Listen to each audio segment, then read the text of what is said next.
How you doing? My name is Reaper. I wanted to talk about How you doing? My name is Reaper. I wanted to talk about Tom Aspinall and his future. So, if you haven't really kept up with Tom Aspinall's page, after the eye poke to Cyril gone, he's in danger of losing his sight, and he may never see again. And it's very bad right now.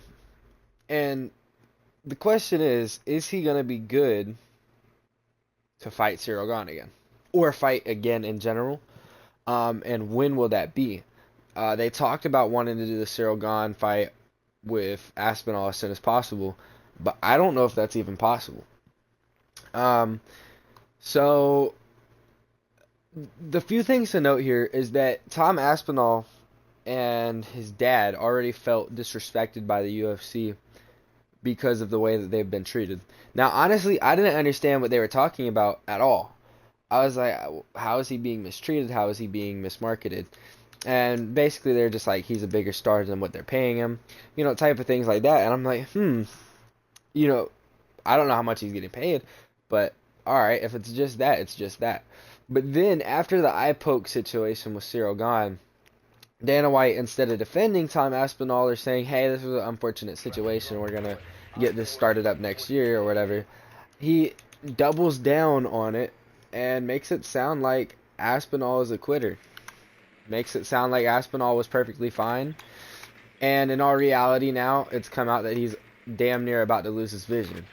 And I just think that that's so crazy that you are the owner of an organization talking about your world heavyweight champion the way that you did. When you seen the video, the eye poke was bad. It was bad enough.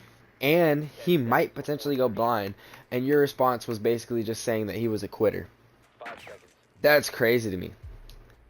That is just ridiculous.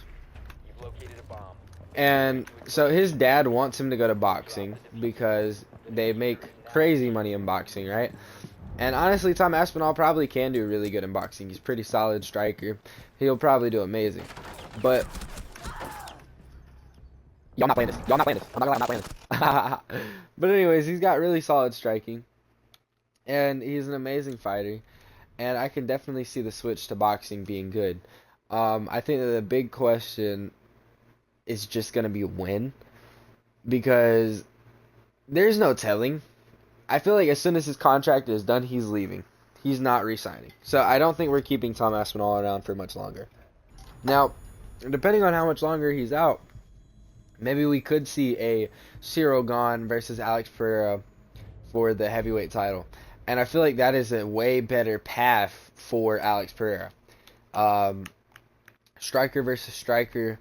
Cyril Gane's obviously really good. Like, I'm not going to be one of those guys who shit on Cyril Gane. He's really good. But I feel like that's Alex's easier path.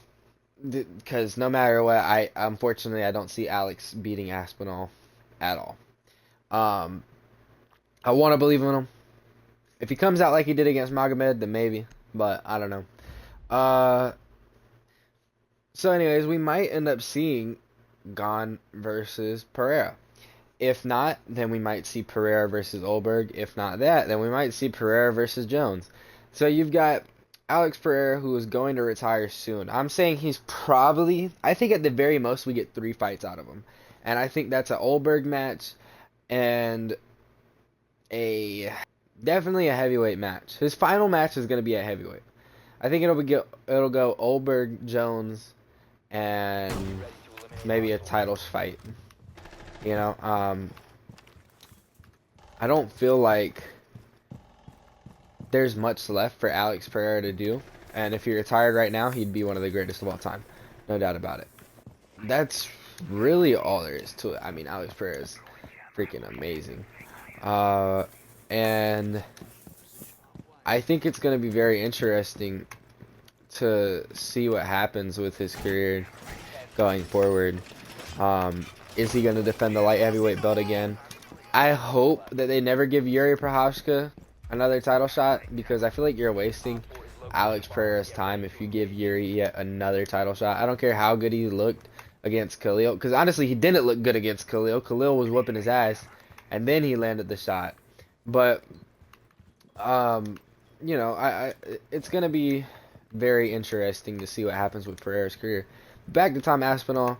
I don't think we're gonna see an Aspinall versus Pereira matchup. Unfortunately, I just don't see it. I don't think Aspinall's staying around much longer. I'm pretty sure he's ready to go. At least his father is ready for him to go, and I don't blame him. Like, if you're not making crazy money from this, and you're literally the world heavyweight champ, everybody knows the heavyweight champ is supposed to be the guy that's unbeatable, right? You're the biggest guy, so you're supposed to be the one that's unbeatable compared to everybody else, no matter who else you're facing. You're supposed to be the best guy in the world. And I feel like if he's not making that type of money and that's how he feels and he feels like he deserves more, then that's okay. But yeah, so we'll see what happens. I guess we just gotta wait around and see. But all I know is that his dad does not want him to fight anymore, and I don't blame him. Especially, I can't get over the fact how he was treating Tom Aspinall in that press conference, man. Like, that is just it's terrible. It's bad enough having to deal with media saying stuff like that, but at least that's media. That was your whole boss saying that stuff. That's what makes that one bad. But yeah, so thank you guys for watching. See you all in the next one. On the next UFC rant. Hey, kill it then. See y'all on the next UFC rant. See y'all later. Peace.